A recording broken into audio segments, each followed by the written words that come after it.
Oh no. Missing. Greg? Missing. I thought this was a duet. Missing. Oh, so you're just gonna sing all the parts? Those are not the right sounds. Can you hear me?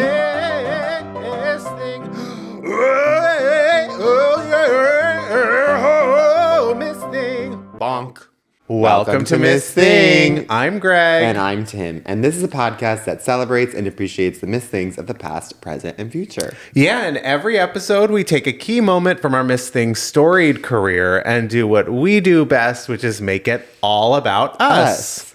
It felt weird. This is our first episode of the year. Yeah. And so getting back into it, it felt like, I guess like I was going to say trying on an old glove, but I don't know why. Yeah. You know how if you the try glove on your don't old fit. Yeah. You must have quit. Yeah, well, any glove that I would try and put on right now certainly doesn't fit after all of that holiday eating, indulging. Swollen fingers. Yeah, and if you think I've gotten back to the gym, you're completely incorrect. Oh, absolutely not. Yeah, so far, I'm not super impressed with how I'm sort of... navigating into 2025. Sure, yeah. sure. Oh, but we're here. We're here. We're queer. And we're so grateful for our Jennifer Z's, our Inertias, our Jennifershas, yeah. I have something very important to bring up in this new year, 2025. Okay, I'm scared. Someone's hair is different. And we have not addressed it on the pod. And sort of, we were all along for this ride. The journey. Yes. And it was a big journey. Oh, absolutely. I mean, that was the journey of 2024, to be honest. To see how long I could go, only to have my hair chopped way too much off. No, I mean... we couldn't address it because I was really... I wanted to sort of let go of the weight. Yes. Yeah, but then the too much came off. I did actually show a picture of Shawn Mendes. I said, you know what, I'll do that because I was feeling like I could do sort of like long top, shorter sides. Yeah. And then I came out looking... Really? Long top, shorter sides. If I'm going to hook up with a side, they have to be short. Because what's the point? What's the point? Otherwise. And then if they're a top, they should be long. Yeah. Okay. Yeah. Don't think about it too much. No, I cannot do that mental math. I'm the meme of the lady, with all the equations. Right. Where is she? I don't know. Yeah, we're getting to her later in the year in 2025. Have you ever, this is a side note, have you ever seen there's like a clip online of like the woman who recorded Siri's voice? Or she is the voice of Siri? Oh, yeah. Yeah. And I'm like... to not know like what you're lending your voice to, and then to be the voice of Siri. Where do we sign up? I mean, does she what does she get paid? What does the voice of Siri get paid? $1. Right. She signed that away. She signed her whole soul away. Yeah. She signed her whole away. More signing our holes away in 2025. I would sign my whole away to be the voice of Siri. Like that to be in everyone's ear, all the time. For everyone to universally hate you when you don't do what they ask you to do. It's like, Siri, turn on my whatever. Siri, I'm going to go to Alexa if you don't figure this out. Wait, but I've heard Siri, there's other voices for Siri. Mm-hmm. That has an Australian man, and I feel like he's so rude. Okay, well, this is the thing. As much as you stray away from the original, she's still the original. She's still that bitch. Yeah, exactly. So it's like you can change it as much as you want. I'm sure there's celebrities now who do it, but we all know the voice of Siri. Of course. I mean, she's burning our brain. Okay, important question. Would you rather be Siri or would you rather be Alexa? Which one of us is Siri and which one of us is Alexa? Well, Alexa is sexier in theory. Yes, she sounds more like a fun girl. There was an Alexa in my junior high, and she was a good time gal. Was she? Like, she got around, but, like, it wasn't in a shaming way. You know, like, everyone was like, oh, Alexa, she's fun. Yeah, there's something about Alexa that, like, she's edgy. She's got she's got tattoos. Her body banging. Yeah. I mean, as I say, she doesn't even work out. She just is like a perfect body without trying. Right. As I say, ABAB, all bodies are beautiful. But Alexa, she's got a hot bod. It sounds like we're fighting over Alexa. And we are objectifying Alexa on this podcast. Exactly. That being said, Siri is very unsexy, very utilitarian. And unfortunately, you're Siri. Wow. This is the energy you're bringing into 2025. Right. Well, you keep the train on the track. I guess I'm like the more respected one. Sure, the first one that you do think of is Siri. Yeah. You know? Yeah. So I will take that in the sense of like, and she is the first. Like, Alexa came second, you know? I don't know if she did. In fact, I think Alexa came first. You think? Alexa is someone... Oh, my... Alexa is also... Siri's so ubiquitous. Alexa is someone you don't want in your home. Oh. Because she's always listening. We know they're both always listening. Yeah. But Alexa is someone like you invite her to a party once and you're like, ooh, that makes me uncomfortable. Well, but I will say the positive for Alexa is someone who, like, you can't actually get mad at. Like, even if you're like, Alexa, like, play, you know, the Christmas album that I want. Right. Like, even if you're annoyed, you're just like, oh, Alexa. But with Siri, you get mad. Like, you almost rip her out of the outlet. Well, the world, the universe is at Siri's fingertips. Yeah. You know, like, she really runs the gamut. Yeah, she can get you whatever you want from whichever app. Whereas Alexa is sort of just like Amazon. And you're kind of like, if you ask her to play something, you have to sort of like deal with Amazon Music. And exactly. No one really has that. Unless you're my mom, which is everyone's mom has Amazon Music. Everyone's mom. Yeah. And everyone's mom also loves to get you an Alexa. Even though you're like, I don't want that. And I don't know what to do with that. No. But they get you like that Prime Day deal of like the Alexa like little like hockey puck. Yeah. And they get that. My mom has it. I was just of course. Home.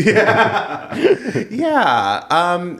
She doesn't really connect well with others. And Siri and her don't get along well at all, which of course then makes us so Siri and Alexa. I think also, but there feels like we should do like fanfic, like Siri Alexa, like sexual encounters or something. Mm-hmm. There's something like, there's some market there. Yeah. You know? Oh, I love that. Like, it's our 50 Shades, but it's all like in the digital world. It's like a meet cute. Alexa meets Siri. Yeah, it's her meets her. Siri is kind of like Cate Blanchett, you know? And then Alexa is ScarJo. Yeah, ScarJo. She's good at the role. Exactly. Yeah. I was gonna say Sydney Sweeney, but that's actually kind of she's not a Sydney Sweeney. Sherry. I've got to work on my Sydney Sweeney. There's a little Betty Boop, but I did. Another great role for Sydney Sweeney. Oh. Wow. Okay. I feel like we're kind of like really on to something here. I know. This whole episode is just devoted to Alexa versus Siri. Yeah, I mean, I do love the fan fiction idea of us sort of developing that. But of course, whenever I asked him to write something, he sort of goes, no. You'll like 2 weeks around the trades, it'll be like, Tim Zientek is writing solo. All of a sudden the pod stops. We don't see any. Well, I feel like we have so much to discuss. We do. And we never actually got back to your hair.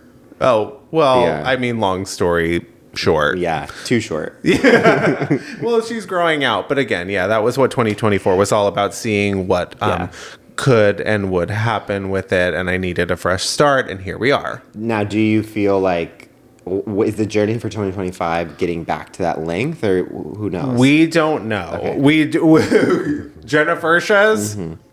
Siri Alexas, our new our new dream team of listeners, the Siri Alexas in 2025 in the ultimate digital age. Truly. Stay tuned. Yeah. Ice cream truck. Ice cream truck. In January. In the morning. Yeah. Yeah. It's never too early. That's actually so to what 2025 needs. It's like, this is going to be a bleak year with this president. That it's like, what we need is ice cream at 11 in the morning. Absolutely. Yeah. In January. And the coldest time of the year. Yeah. Oh my God. This is actually something. When I was flying back from Chicago for the holidays, there was a baby to the left of me who, I mean, it's not an original statement. Everyone probably experienced this on the plane, who cried, and I am not exaggerating, even though I'm an exaggerator, for 2 full hours without a single second of silence. One of the most joyous experiences a person can have. The thing is, like, I didn't want to shame the mom or whatever, so I wasn't looking because I just, like, knew everyone was looking. Right. But there was this curiosity that was like, is there, and I'm sure maybe like the baby. Honestly, give the baby a beer. Sure, that would be helpful. Thanks. But like, at a certain point, I was like, are you doing anything in the sense of like pacifier, sippy cup, like Benadryl? Like, no. Is there some, like, are we just resigned ourselves to just like let the baby cry it out, I guess, which is fine maybe, in the privacy of your own home. Yeah, not in a tube. Yeah, not in a tube. And the one time I did look, it did kind of, which the mom just looked like exasperated and was just kind of staring at the baby. And I was like, is there any sort of motion to, stop this? To sort of mitigate the problem. Yeah. Are we meandering until the end of time? I think so, until this sun. I mean, is it going away? Or are we getting used to it? Wait. Oh, it did go away. Okay. Wow. Thank God. 2025. Okay. It giveth and it taketh away. Yeah. You just have to bear a little bit of discomfort. Yeah. Okay. Yeah. I also, but on the plane, I also was experiencing the most interesting movie watching around me. What was it? Well, first of all, there was a person in front of me on the way to Baltimore when I was going to visit Vat's parents. There was... I love that you... I'm pointing. Greg pointed towards the Pacific Ocean and very confidently said Baltimore. But sure, yeah. Well, I mean, I'm not a compass. Yeah. But I did want to sort of evoke the idea of travel. Yeah. There was on the flight to Baltimore, there was a woman in front of me who watched the film Whiplash over and over. Honestly, I remember loving that movie. Yeah. Yeah. So much so that you just watch it multiple times on a flight. I actually think it's like the 10-year anniversary, right? Maybe they're doing it. Is it? Yeah. Oh, they were honoring the film. And then on the way back, one of the women who was watching the baby in front of me, who was much better behaved, she sort of watched the film Daddy-O over and over. Well, anyways, back to Dodd Mom Sauce, a.k.a. Doll of the Day, Mother of the Moment, Sister of the Second. Our first and most famous segment. Yeah. My Dodd Mom Sauce is, I had to go get my smog test. I go to the whatever smog certified station to have them do the test. As I pull up, I'm like, give them my car and like, oh, where should I sit while the test is going on? He's like, you can either sit on this bench right here. And it was like blaring. The sun was, I was like, I'm not sitting in the sun.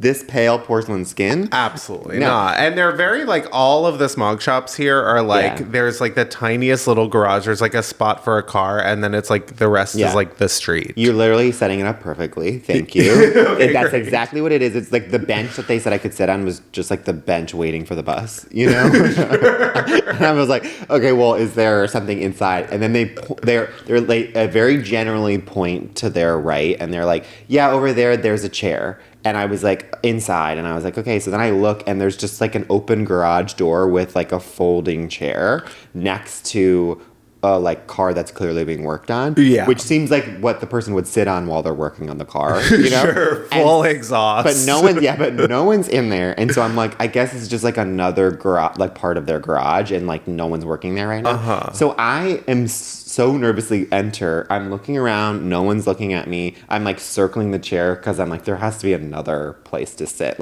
or am I going to start working on this car, you know? Right. And so I finally make the decision. I was like, I guess this is the chair. And so then before my ass cheek even touches the seat, this man shoots out of someplace, I don't know where, and just in like very broken English was basically saying to me like, this is my place of business. Do not sit in this chair. This is my chair. And I was like, oh, I'm so sorry. I thought they told me that I could sit in this chair. And he was like, that's their business.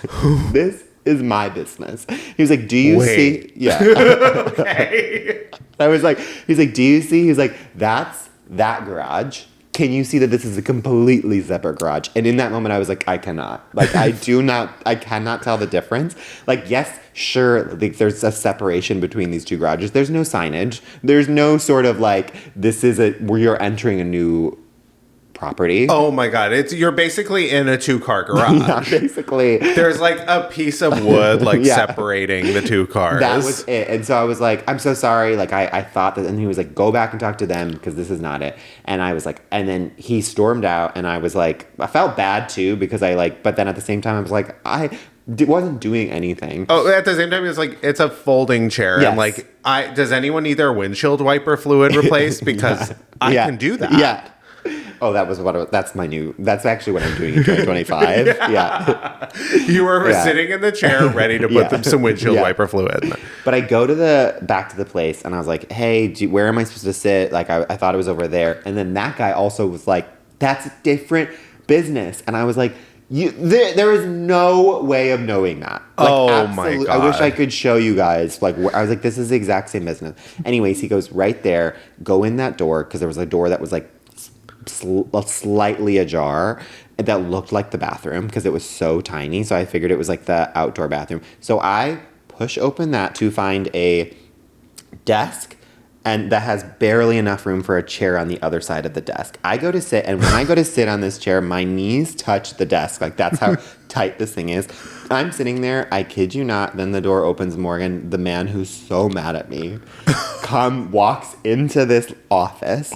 So they share an office. Two different businesses that share one tiny office. You're kidding.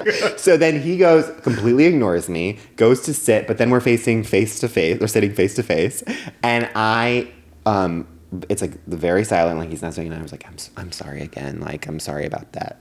Looks at me, then just goes back to like clacking on the keyboard, completely ignores me. What computer work does this guy have to do? I couldn't see the computer. I have no idea, but it definitely, the reason why he is my dad mom sauce is because what a queen for just like looking me dead in the eye and then ignoring me when we are sitting closer than you and I are sitting right now. You know, it sounds very, very, I mean, just impossibly close. And just for that 5 minutes, it was actually a very short amount of time. I thought it was an hour, but the guy came back and was like, we could do it in 5 minutes. And it was the longest 5 minutes of my life.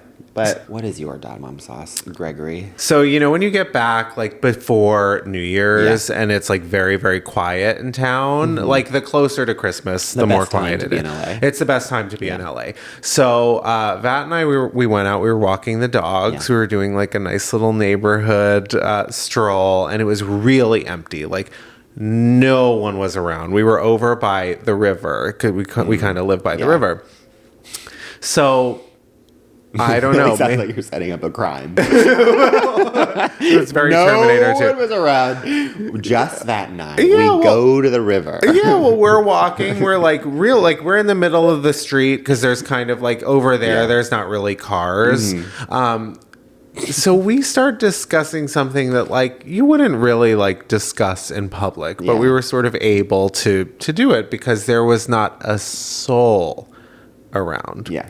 And for the purposes of this story, let's just say it was raging hemorrhoids. Okay. Just for the purpose of this story. Okay. Yeah. So we're sort of loudly talking and I say, raging hemorrhoids.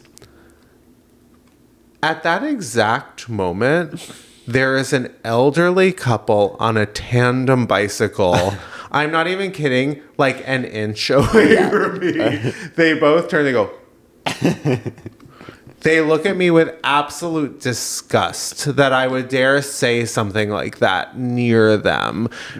I don't know why they're so close. There's so much space. And yet this elderly couple on a tandem bicycle sort of strolls by, disgusted by my conversation. And to that I say, you're my dad mom sauce. Yeah. But anyway, they pass.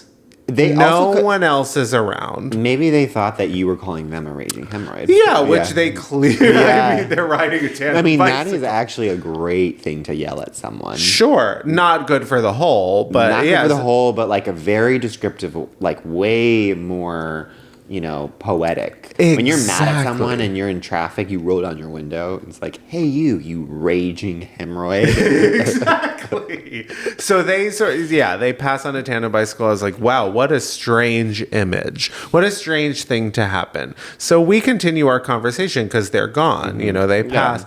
And we continue. And, a minute or two later, again, raging hemorrhoids. Look to the left. They're back. Making a turn signal. I don't know where these people came from, but they're somehow behind us again. I don't know where, when they would have turned around, somehow completely on our left side, look at us again with utter disgust.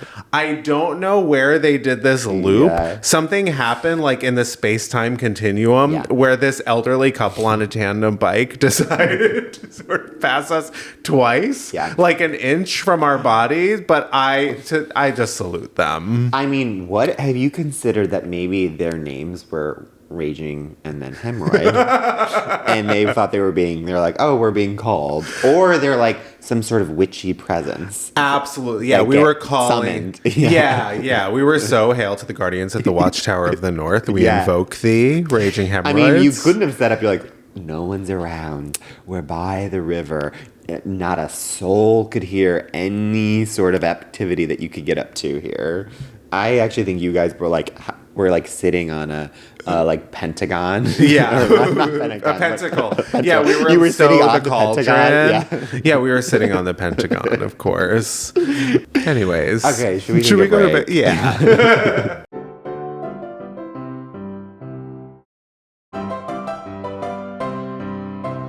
We're back. And it is time for our Miss Thing of the Week. The first one of the year. The first one of the year. The first man of the ever. The first of their kind. And let's just get right into it. Our Miss Thing of the Week is RuPaul. Or as my iPhone likes to call her, RuPiah. I read it as RuPiah. Oh, sorry. It needs more of a RuPiah. I mean, I think it's in the eye of the beholder, Our new drag name. Yeah. RuPiah. Yes. Anyways, I mean, RuPaul. Well, we've been talking about doing RuPaul for a while. Obviously, he would be the first man we do. I mean, the ultimate queer icon, true Miss Thing. And also she, the ultimate she as well. Like, obviously very firmly a man, but also very firmly a woman. Of course. And taught us all how to channel our inner woman. Yes. RuPaul, we're sort of discussing her right now because of the new season of RuPaul's Drag Race. Always an incredible start to the year. It gets the gays to the bars in January. I mean, RuPaul is also... There obviously are too many iconic drag queens that come before RuPaul. But course. RuPaul is definitely the person who brought Drag Race into the mainstream and has then lifted up the careers of so many drag queens post, the show coming out. Exactly. Yeah, RuPaul is the first drag queen that really broke through to the collective consciousness. I think sort of by talent plays a key factor, but also like sort of by brute force, by sort of just consistently putting themselves out there and out there and out there and out there. And RuPaul is an amazing brand. I mean, also... it's like so funny, like pronoun wise. I know. It's like he, they, she. Yeah, all of the above. Yeah. But RuPaul is like, cover girl. is supermodel of the world. I mean, that came out in the 90s, before either of us were born.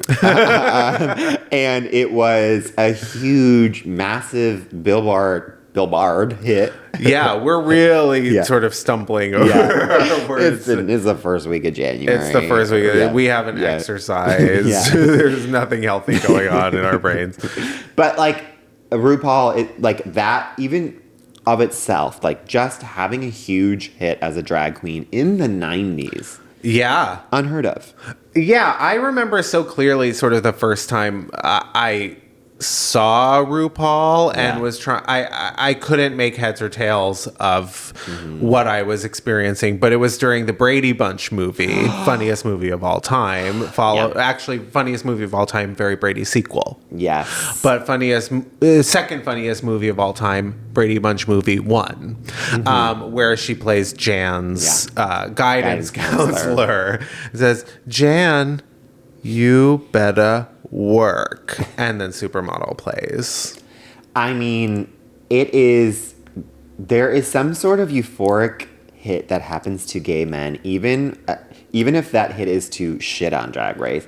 When that show comes on, people get happy. It is such a place of like community, of like feeling, I don't know, like ultimate comfort. Yeah. And that's what RuPaul started, for better or for worse, even if you're not, like, even if you, unlike us who love RuPaul, but even if you're not a RuPaul fan, it's like, that's what Ru did. Yeah, I mean, in reality, it is monoculture for the queer community, for gays. It's our gay sports. Exactly. Like, whether you love it or hate it, whatever your issue is, it gets people to the bars on Friday night. It gets people talking. Everyone has their favorite. I mean, there's gay people who do not watch Drag Race. You just started maybe like 6 months ago. It's been your whole personality since.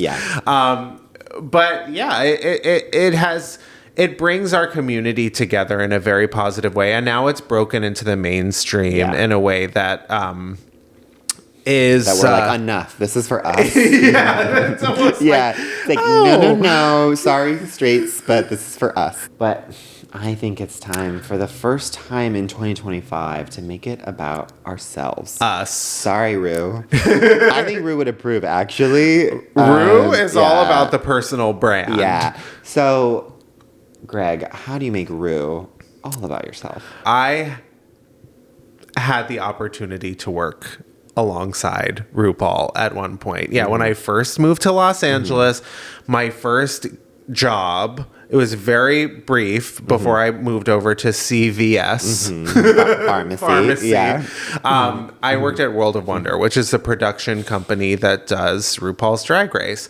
And I had just come from New York. I was really excited to be there. And at that time, the show was still on Logo, and it wasn't sort of the juggernaut that it is now. So RuPaul used to come into the office, and he was working on other things. You know, Drag Race wasn't just the only.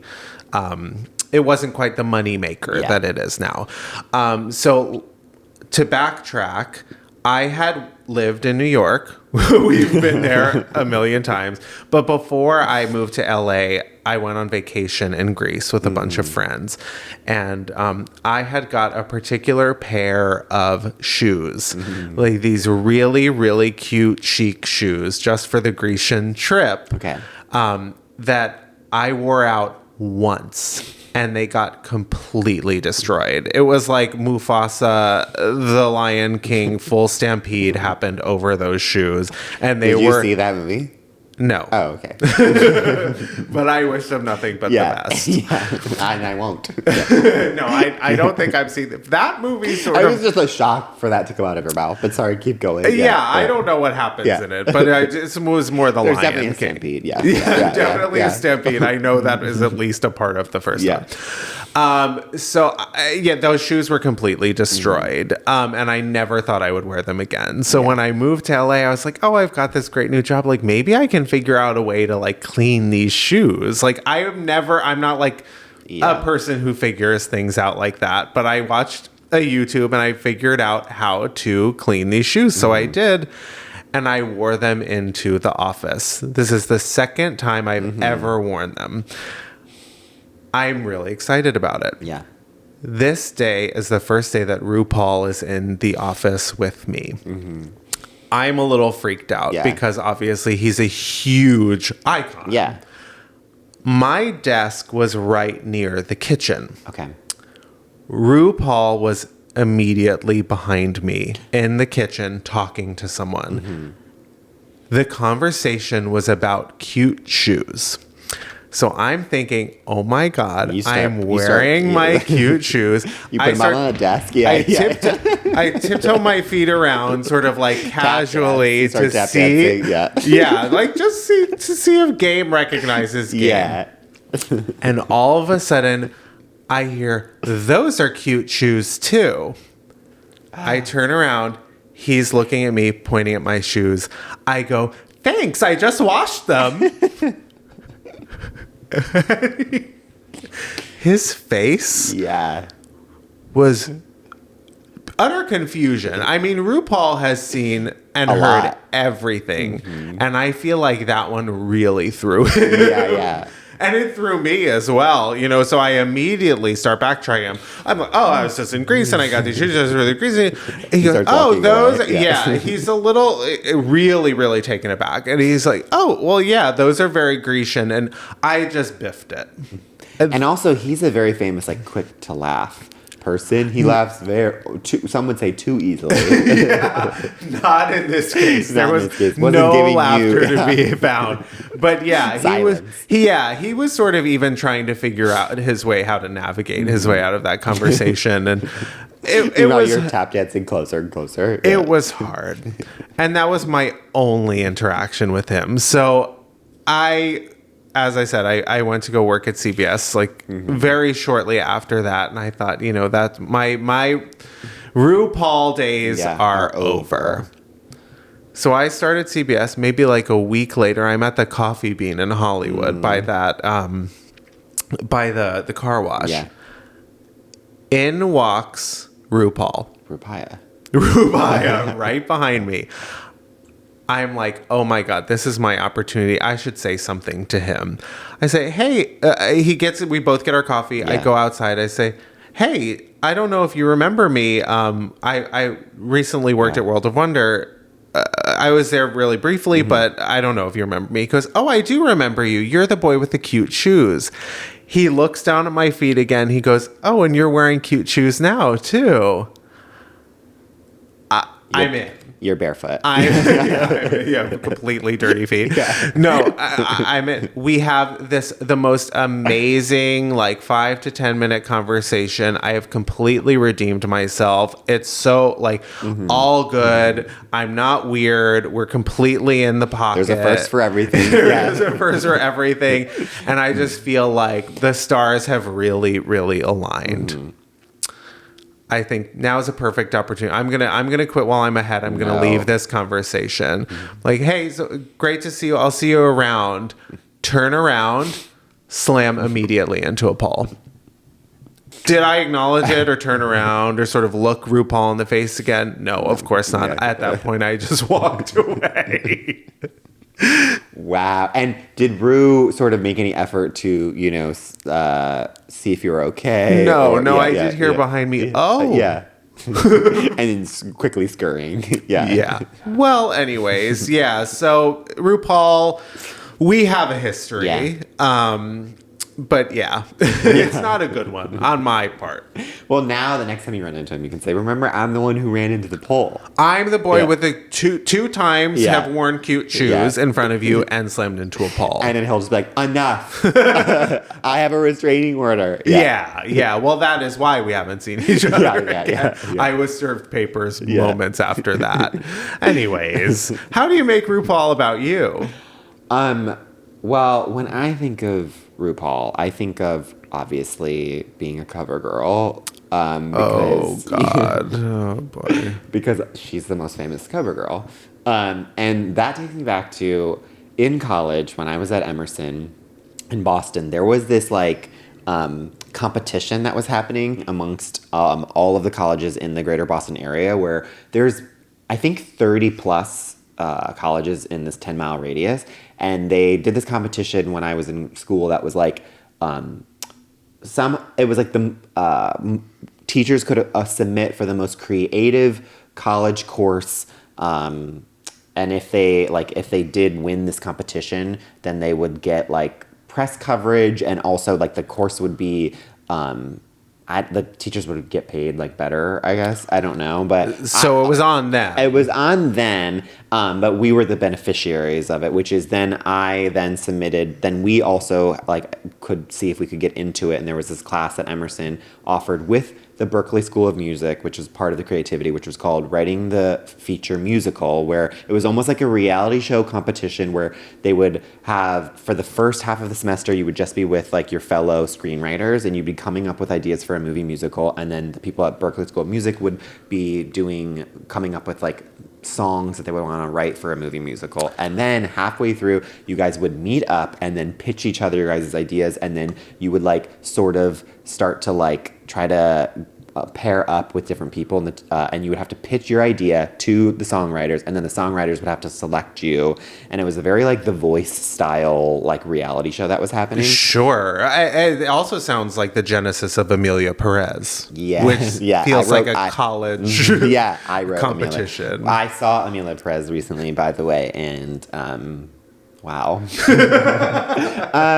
Okay. Yeah. But, moving on. And so one of the days that we were in class, the Boston Globe was like, we want to cover this course that won the most creative in Boston. And so the teachers told us like, oh, the press is going to be happening the day that you're all pitching your movie ideas to the songwriters. Oh, and you're feverish with the press banging down your door. Like, this is my chance. Your moment. You're putting on your Roxy Hart, like flapper dress. I'm like, oh my God, I'm about to be a star. Yeah, the flashbulbs popping around you. And so, of course, everything's happening exactly how I thought it would be, which is all the screenwriters are going and pitching in front of the songwriters. It gets to me, I pitch my idea. As I'm pitching my idea, I start to see flash, flash, flash, flash, flash, flash. And there was not a lot of flashing happening before. And so I was like, okay, they're loving my idea. Then part of the other reason why this was like a unique class is that like it was a 4-hour class that would happen, and 2 hours in you would then switch from Emerson and then commute to Berklee School of Music. It was in Berkeley, California. So you would have to like get on the T, and then like there would be like a 30-minute intermission, and then you would go and have the rest of your class at another college. And so I finished my thing, and then at the end of the Emerson course, the reporter came up and was like, oh my God, I love that idea. Can I ask you a couple questions? And can we also take your photo? And I was like, okay. Oh my God, it's not just while I'm pitching. You also want, like, I'm going to be on the cover of the Boston Globe. Of course. Yeah. And you famously love taking photos, professional photos. Exactly. And so at that moment, it's your comfort zone. That's where I thrive, obviously. And so I was like, absolutely, like, just tell me how to pose, you know. Yeah. Yeah.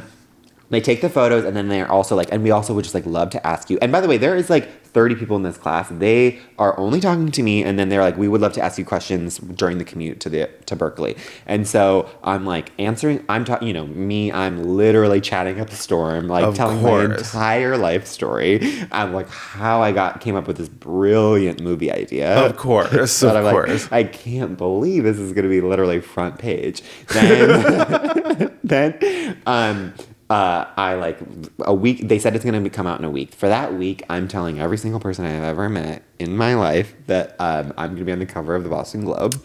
And then also I'm like already doing like damage control in the class, like telling everyone like, your guys' videos are just, I don't know why they picked me, but just like, I must have just been something that like the way I said it, but like all of our ideas are just as good, like pre-apologizing right. for like, and I've told quite a few unflattering stories about all of you. Yeah, so like already like paying them off. I'm like, I'm so sorry. No, you're fully like, just doxing everyone in the Boston Globe.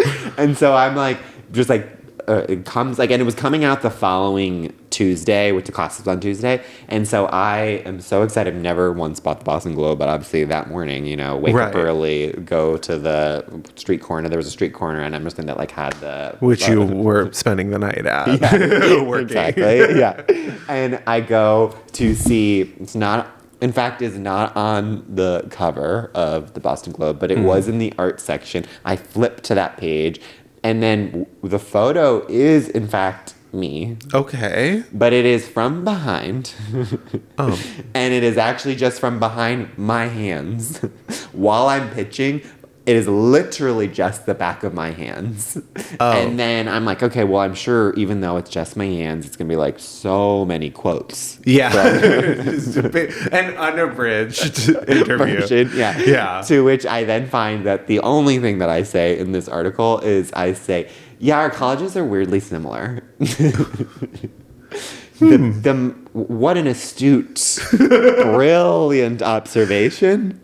I will say that does sound like you. It is very me. Uh-huh. So then I sort of walked into class later that day, head hung in shame, having to apologize for, telling everyone that I was going to be on the cover of the Boston Globe. Yeah, not even your face. But, I was still technically a cover girl. These hands have been, in the Boston Globe. All throughout the greater Boston area. Yeah, in a Tuesday edition, not from Page Arts. Yeah. Of course. No, there was a lot of downgrades I found out that day. Yeah, did you not win the competition either? I didn't. No, actually, I did. I was then paired with another screenwriter, and then 2 songwriters were paired together, and the 4 of us came up with that. We then ended up winning a Evie Award, which was a college award for most, I don't know, it was some sort of screenplay award that we won. I can't remember. So, it does have a happy ending. I did end up being a Miss Thing in some regard. Wow. Yeah. I mean, to be sitting across from someone whose hands were featured in the Boston Globe upwards of a decade ago. I know. That's why we started this episode talking about gloves. And I'm always wearing gloves because I got to protect these precious hands. Oh my gosh. We're getting more Miss Cleo in 2025 on Miss Thing. Okay. Should we take a break? Yeah.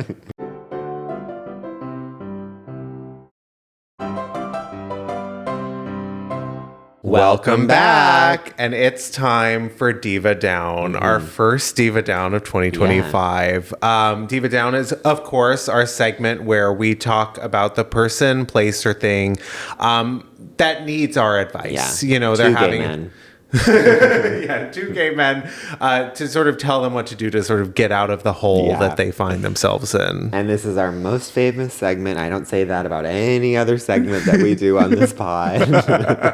And this week, our Diva Down is Justin Baldoni. Don't know how to pronounce the last name. It seems kind of easy enough. It seems like we shouldn't take the time to actually memorize that. Because, this man should maybe, fade from the culture. Well, it's so interesting that you say that. Well, we're talking about Justin Baldoni, of course, because Blake Lively has now come out and sued him for the smear campaign for a handful of things, but sort of... Yes. Basically, I read the article. It's Justin... according to what she is claiming, and I'm actually shocked at how much they were able to release, because I usually think in legal documents you're not allowed to release all the text messages, but somehow they were able to do that. And they had them all. Yeah, I think they were court summoned, and then I knew you could get that, but I didn't know you could also publicly release it. I thought it was only for the court. Sure. But basically they started filming the Blake Lively movie pre-strike, actor strike, and then they had to stop filming it during the strike and then came back, but then Blake said that she would only come back once they had a professional on the movie set to make sure that everyone felt safe and comfortable, because Blake was sexually harassed and other people also felt very uncomfortable, and so they wanted, I don't know what the the job title is, but they wanted someone there. An intimacy coordinator or something. Like even more than an intimacy coordinator, like it was just like someone to make them feel safe that like the director, because it was Justin, the director, who was sexually harassing her according to her claims. And so it's like, just to be like, I'm not going to feel safe unless there's like another person there. Did they get into the details of like what the harassment? I mean, we don't need to like get too into it. I don't think that they really. I think it was like I think that they said that he kissed her like without her consent, maybe before in a scene. I don't think it was in a scene. I think it was me. I did skim the article. I will admit. Sure. And I've seen the movie from behind because the person on the other side was watching that. Lots of just caressing. It's a movie where just the two of them are constantly just like caressing, and then she ends up on the floor and everything. I know it's about domestic violence, but like it doesn't seem like there's any hitting or anything in it. Yeah, I don't know, but it's a lot of like close-ups of their just constant caressing and kissing and stuff. Looks unwatchable. Yeah, and basically then. The claim is that she then, when they did come back, everything got better for a time. But then when he turned in the movie, she didn't really like the finished cut. So then she took over as like producer, re-edited it to which he didn't like, and then the studio sided with Blake. So then there was bad blood. Of course, the studio is going to side with Blake. Exactly. And so then and then Ryan Reynolds unfollowed Justin, which then caused him to then seek legal advice to basically, which is what the article says, which he sends to his lawyer, I want to bury her. And like he was protecting, and like that's one of the things that came out. And so I think in this case, it's a gray area where maybe not everyone acted correctly, but he is a diva down, in my opinion, because it's like, we don't have time for men behaving badly these days. Sure. In the year of 2025, when our president is who our president is, we cannot have another one of these men taking up oxygen. Sure, I agree. Listen, I am still of the mind. You bring up that I don't know how they released all of this information to the public, the text messages and everything. I still don't think either side are clean. I think, and Justin Baldoni kind of actually weirdly won the PR battle, because before this I had never heard of him, and I don't think I ever would have. I'm sure he's coming out with a hair care line momentarily. Well, see, so this is my advice for them. These two people, both of them, Justin and Blake, they are both defined by their hair. Whoever shaves their head first wins. Wow. And you can't hide behind your hair anymore. Justin or Blake. I mean, it almost feels like advice that my co-host could take. Sure. Well, maybe this is your journey. You said you're still figuring it out. Maybe in 2025 you shave your head at one point. Yeah, well, it's sort of like it takes you out of like what you were, and you need to define yourself anew. Yeah. In this case, Justin Baldoni is definitely diva down. Yeah. If he did what they claim he did, he's obviously a bad person too. Yeah. I think, not to say that Blake, I just feel like there's a lot of bad people involved in this. It's very icky, and I just want it to go away. Yeah. It needs to end right now. Well, the annoying thing about bad people with good hair is if they both shave their head, unfortunately, they would both still be stunning. In a way that is actually infuriating, Of course. Where you would be like, no, I want you to look like Gollum, like my twin, Well, I don't know. I think Justin Baldoni might look like Gollum without his hair. Okay. He's got a spooky presence. Yeah. Really spooky presence. I think spooky is your, like, word of 2024 and 2025. Yeah, but we're bringing it in a new way. Yeah. So do you have advice for Justin Baldoni? No, I gave advice to him and Blake. My advice is sort of, I think my advice is to just kind of fade away. Just don't be accepting anymore. I think he's been accepting awards, like, on behalf of, like, women, you know? And it's Has he? Yeah, like before this came out, I think he was like, or it was like men who are like standing up for women. Like, I can't remember. There was some sort of award that he got for like how well he handled a movie on domestic violence. Sure. And I'm kind of like, my advice is to give that award back. Yeah. And then maybe, you know, take some time with yourself alone. And don't do anything that we have to hear about you ever again. Yeah. That's not good advice, but that's what I want. And with that.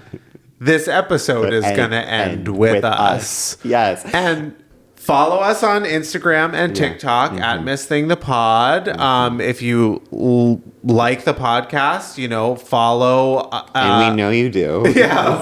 Follow on Apple Podcasts, Spotify. Wherever you get your podcasts. YouTube. Yes. Comment. Tell your friends. 5 stars and above. Put up a story. You know, reach out to Apple. Tell them to feature us. I'm still in 2025. I'm still on that campaign. Yeah, no, we are getting featured on Apple Podcasts and on Spotify in 2025. Share us with whoever you talk to. Yeah. And last but not least, in this new year, I don't think we forgot about you. But hello, Cynthia. Hey, Cynthia. Yeah. Wow. Can't wait to see Wicked for Good.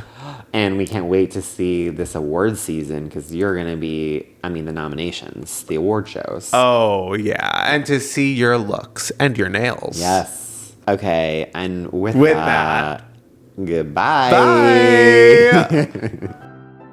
Miss Thing Podcast is created, executive produced, and hosted by Greg Trimmer and Tim Zientek. It's produced and edited by Benji Simons, with cover art and additional creative support by Claude Zeins. Follow us on TikTok and Instagram at Miss Thing the Pod. New episodes drop every Tuesday. Watch on YouTube or listen on Spotify, Apple Podcasts, or wherever you get your podcasts. Please subscribe, rate, and review, but only raves. Strictly 5 stars and above. Follow Greg at Greg Trimmer and Tim at Tim_Zientek on all social media. Bonk.